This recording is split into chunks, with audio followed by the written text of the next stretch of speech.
Hello folks, it's going to be a quick DI FC1 review.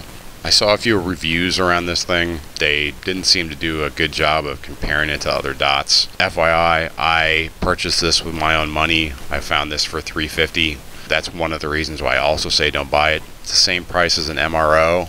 There's nothing about it that is better than an MRO. There are a lot of things about it that are a lot worse than an MRO. Don't buy this. There's a lot of issues with it. It's a nice idea, it's just a bad implementation. When it has perfect lighting conditions, the dot is super crisp. The problem is if the lighting situations aren't perfect, it's really bad. So if the dot is too bright, there's spill around the dot. It's just distracting from the dot.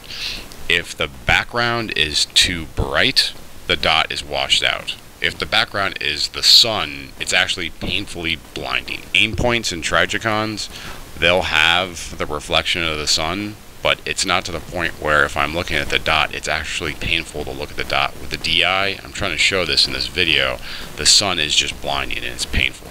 I'm not a fan of the button. If it's too bright or it's too dark, you have to cycle through all the settings, and that's just a pain. I'm never in an optic where you have to do that.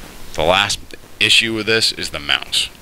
Right here, it looks like it's flush, but if you look at it just correctly, you can see there's about a thickness of a piece of paper of space in between the mount and the body.